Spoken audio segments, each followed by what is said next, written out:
Praise lord. ప్రభునందు నా ప్రతి ఒక్కరిని దేవుడు దీవించునుగాక.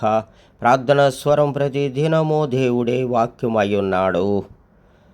ప్రార్థనతో ప్రారంభం, దేవుని వాక్యముతో విజయము దేవుడు అనుగ్రహించి ఉన్నాడు. పరిశుద్ధాత్మ దేవుడు మనందరినీ కూడా ప్రార్థనతో ప్రారంభం చేసినప్పుడు ఆయన ఆశీర్వాదంగా ఆ దినం అంతయు నడిపిస్తాడు. అందరూ కూడా ప్రార్థనతో ప్రారంభించండి. ఉదయకాలంలో లెగిచి ప్రార్థనతో ప్రారంభించినప్పుడు ప్రభువు తోడై ఉంటాడు, ప్రభువు నడిపిస్తూ ఉంటాడు.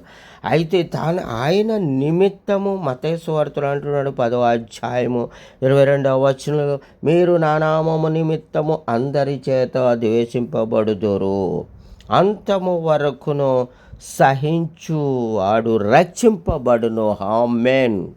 చూడండి, ఒక విత్తనము నాటినప్పుడు ఆ విత్తనము ఎదుగుతూ ఉంటుంది.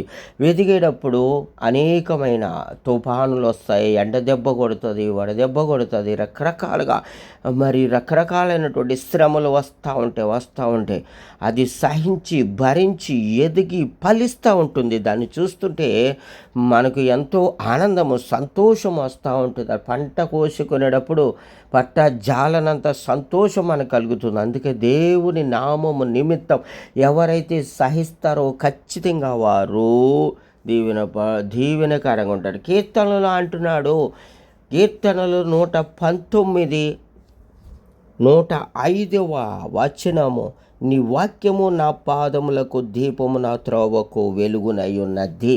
ఎందుకంటే దేవుని వాక్యము ఎవరికైతే ఎవరితో ఉంటుందో వారికి వెలుగు ఉంటుంది, త్రోవలకు సరళము చేస్తుంది, త్రోవలను కనుపరుస్తుంది, తొట్టిల్లకుండా కాపాడేది గొప్ప శక్తివంతమైన వాక్య శక్తి మనలో ఉన్నప్పుడు, వాక్యమే దేవుడైన ఆ వాక్యాన్ని మనం ధరించుకున్నప్పుడు ఆయన కృప ఎల్లప్పుడూ తోడుగుండి నడిపిస్తుంటుంది, కాపాడుతూ ఉంటుంది, రక్షిస్తూ ఉంటుంది. అది గొప్ప మహిమకరంగా మన మీద ప్రకాశిస్తూ సూర్యుని వలె మనల్ని కాపాడుతూ ఆయన కృపలో నిలబెడుతూ ఉంది.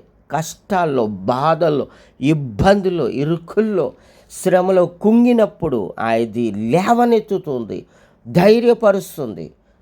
దాని ద్వారాగా మనకి విభ్రతి నొంది పరిశుద్ధాత్మ దేవుని శక్తి అభిషేకము మనల్ని ఉల్లాసింపజేసి ఉల్లాస వస్త్రాలు ధరింపచేసి ఆయన మహిమలోకి నడిపిస్తుంది, రక్షిస్తుంది, కాపాడుతుంది. చూడండి, వాగ్దానం ఇచ్చినటువంటి దేవుడు నమ్మకమైన వాడుగా ఉన్నాడు.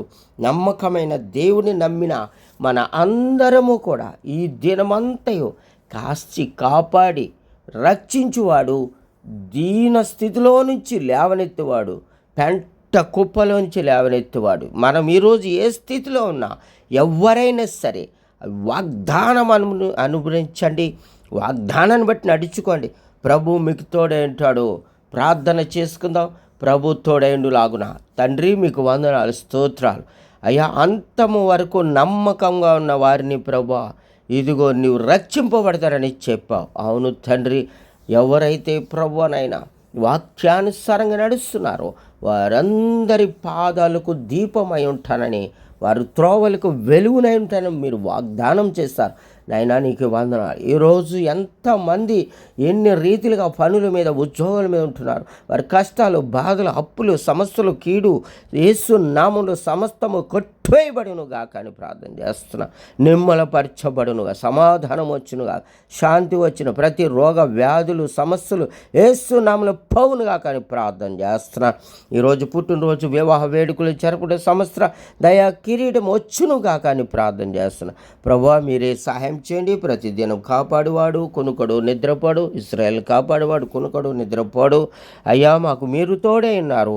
మీరే మమ్మల్ని రక్షించువారు, నడిపించువారు. కృపా సన్నిధి తోడు కాపుదల దయచేసి మహిమతో నింపి, అగ్ని ప్రభావంతో నింపి, పరిశుద్ధాత్మ దేవుని సన్నిధి అభిషేకం కుమ్మరించి మహిమ పొందుకోమని యేసు నామములో ప్రార్థిస్తున్నాను తండ్రి. ఆమేన్.